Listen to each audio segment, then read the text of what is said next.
Hey guys, in this video we're just going to talk for a little bit about creating audio recordings, whether you are narrating a video for YouTube, doing a screencast, something of that nature, or creating audio for your audio podcast, perhaps. We're going to talk about some of the equipment that you might want to get your hands on and to help you get started. So first and foremost, probably what I would consider to be the number one recommended piece of equipment because of its cost to performance ratio and the ease and accessibility to get started with a fairly decent level of quality, whether you're podcasting or just narrating YouTube videos, is the Audio-Technica cardioid dynamic microphone model ATR2100. This microphone, being a cardioid microphone, is unidirectional. Cardioid refers to a unidirectional pickup pattern, and it is a dynamic as opposed to condenser or ribbon microphone. And dynamic microphones are typically used for people that are looking to achieve sort of a radio voice type of quality.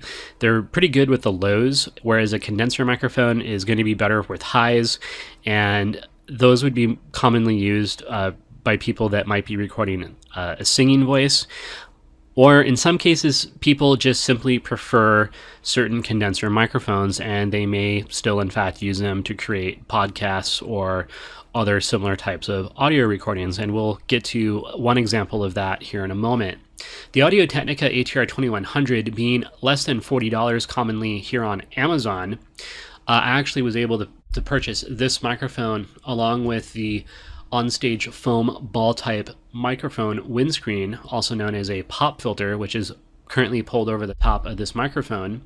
And I got both these products together for $40.70 delivered to my door. Today is September 28th, and I placed this order on September 25th in the evening. And just using the USPS free shipping option, it got here by the 28th. So I was pretty happy about that. This microphone, in addition to having both USB and 3-pin XLR connectivity, it also has a headphone monitoring jack that you can plug into so that you can monitor your recording levels during your recording and make adjustments as needed. And it also comes in handy having a decent pair of headphones to listen to something after you have produced it and you want to make sure that it is what you want it to be before you happen to go ahead and publish it. Some of the things that come with this microphone when you place this order are the accessories shown in this picture here, which are going to include a 3-pin XLR analog audio cable, a USB cable, and a microphone stand. The microphone stand is functional. It's better than nothing. You would, of course, very likely want to have something as opposed to trying to just hold this while you're narrating your YouTube video or creating your podcast. But bear in mind, this is pretty basic. You know, it doesn't provide a shock mount, or and the stand itself is fairly limited and only sits about 6 inches high, and that may or may not suit your needs. So you may want to look into getting another stand, and probably also it wouldn't be such a bad idea to think about getting yourself a shock mount. Another microphone that is a pretty good buy, which is of the condenser variety that I mentioned a moment ago, is the MXL 990 condenser microphone. This microphone shown here actually comes with a shock mount, which is pretty great because a shock mount can easily cost you, $30 or more if you buy a manufactured one, as opposed to just sort of jerry-rigging your own using rubber bands or hair braids or something of that nature. This microphone, though, is XLR only, so you're going to need an XLR to USB converter or an audio mixer or some piece of equipment to plug it in and to accommodate the XLR plug on this microphone. So that is one of the additional expenses. So not only is it $79 versus the $36 of the ATR2100, this microphone will cost you more if you don't already have other equipment, because you will have to get something in order to in order to start recording with it. Much in the similar way as the MXL 990, the Hyalsound PR40 is a very good sounding microphone that is pretty popular with a number of podcasters, and it does, most people I think would consider it to have superior audio quality to the ATR2100, but it is at a much higher cost point at usually right around $300 on Amazon. This is another XLR only microphone, and the Hyalsound PR40 and the MXL 990 microphones are a studio style microphone, and you really want to make sure that you have a decent stand of some type, such as this Hyalsound PL2T overhead broadcast boom arm. And in addition to that, if your microphone doesn't already come with a shock mount or a shock mount that attaches to whatever microphone stand you have, that's something that you are going to want to consider before you purchase multiple items, is just to kind of try to be sure that they work with one another. You might have to buy yourself a shock mount, and as I mentioned earlier, a shock mount can commonly cost you at least $30, and as you see here, this Hyalsound shock mount for the PR30 and PR40 microphones costs you $100. So it's not just a minor expense. And in addition to that, we haven't even touched upon pop filters. You're still going to want a pop filter for these other microphones, and you can see an example here.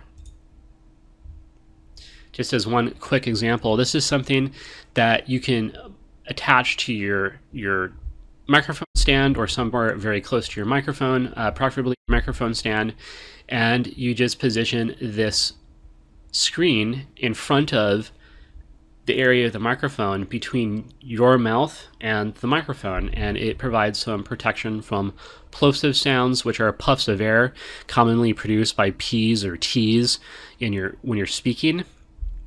And in addition to that, having a pop filter helps to shield the metal pop filter that's usually found on a microphone when you buy it. This is a pop filter that you see, this grill here, but there are salts and moisture in your breath, and those can corrode the metals in these mesh grills, number one. And number two, commonly you're going to want to have an additional pop filter to really help reduce those puffs of air, those plosives. So that's why usually people will suggest that you get yourself a pop filter. And if you're outdoors, there are different types of pop filters which can really help to reduce wind noises, but that is commonly used with microphones that I'm not going to be discussing here in this video. So we'll just kind of move on from there. Another piece of equipment that you can get, which will provide you with XLR inputs if you buy a model that has XLR inputs, such as this Zoom H4n, which is a portable digital audio recorder.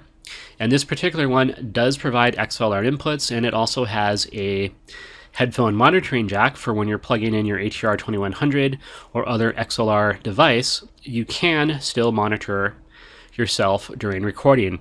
The headphone monitoring jack mentioned earlier on the ATR2100 only works from the microphone when you are running it with the USB connection. It no longer works when you're running on an XLR, but most devices that support XLR inputs are going to provide a monitoring jack for you.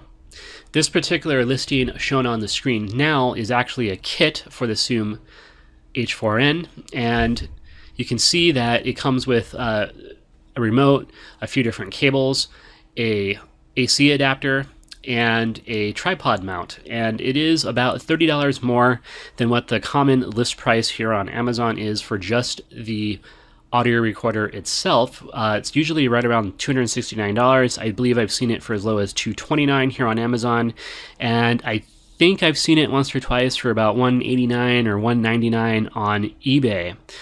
You can of course get good deals here and there if you're willing to hunt around the web for a lot of these different components. Another device that you might really want to consider whether you just need to support XLR devices, or if you have a variety of inputs, if you have multiple people in a room talking into various different microphones, or if you're have a podcast show or other type of recording where you're talking to 2 or 3 people in one room, and maybe there's somebody calling in on a telephone, maybe there's somebody on a Skype call, you might want to get yourself a audio mixing console. And this Mackie 1202 VLZ3 12-channel recorder is an example of an analog audio mixing console, and it gives you 4 XLR inputs, and it also provides for 2 auxiliary sends. And auxiliary sends are very handy when you're doing something known as a mix-minus setup. And if you haven't heard, or if you're not familiar with a mix-minus setup, that is essentially what you really want to have when you have a bunch of different inputs with various people, and especially when there's people that are remote. Having the auxiliary send and the ability to adjust certain things in the mix will make it so your guests don't have to listen to themselves when they're speaking. So it is pretty handy to have, depending on what exactly you may be doing. Another option to supplant and replace the consumer analog electronics, the cheap mic preamps and things that will be found in built-in audio solutions in computers, and also in many consumer add-on sound cards for, say, for gaming. Something to give you XLR connectivity and just a little bit cleaner sound, or in some cases much cleaner sound. You can get yourself a PC audio interface, also commonly referred to as a computer audio interface, one example of which is on screen here, the Roland Quad Capture Audio Interface. And we can see here on the front of it that it does have XLR inputs. Those are combination jacks. And we have some pan knobs, and it has, of course, some outputs. And you would connect this device to your computer via USB, and so the audio would be brought into your computer digitally, and it would not be picking up that additional noise from the typically lower grade consumer analog audio circuitry found in most PCs. Here is a Tascam US600, which this is just another example of a computer audio interface. There are a number of products out there to choose from. If you're going to get serious about your recording, and if you're going to want to use those headphone monitoring jacks, you're probably going to want to get yourself a pair of Studio headphone monitors, and you're probably going to want to get the closed ear, or sometimes referred to as closed back design. You don't want something that's open or semi-open, because you're going to want to have some amount of sound isolation so that anything that may be in the background doesn't interfere with what you're hearing, so that you can make sure that what you're recording, or what you have already recorded if you're in post-production or in final approval stages, you want to make sure that you're hearing what you should be hearing and nothing else. In addition to that, when you have headphones on, anything that's coming through your headphones, you really want to keep them near and dear to your ear, because you don't want the sound to bleed out and get picked up by your microphone. So having some sort of sound isolation is desirable. The Sony MDR7506 is another product that is used by a number of podcasters and studio engineers alike. You can commonly find this headset for under $100. A lot of times it's between $80 to $90. It's certainly not the only headset that you could pick up, and it is probably one of the lesser critical components in this selection of products that I have shown you, just given that unless you're singing or you're creating music or something of that nature where you really need great sound reproduction when you're listening to it, just about any halfway decent pair of headphones are going to do pretty well. The key is really going to be the sound isolation. That doesn't necessarily mean noise cancellation, it just means sound isolation. So you want there to be a closed back or closed ear design. And that about wraps up this video, guys. I hope you've enjoyed it. This has been a demo of my ATR2100 that I just received this afternoon, as well as a little bit of information on various things that you can use to get started with your YouTube content creation for your voiceovers, or if you're going to be doing any podcasting or something similar. Some of this information will probably be of use if you are new to the hobby or new to the profession. In any case, I hope you enjoyed it. Go ahead and leave a comment below with any comments or suggestions that you may have. Thanks for watching, and we'll see you in the next video.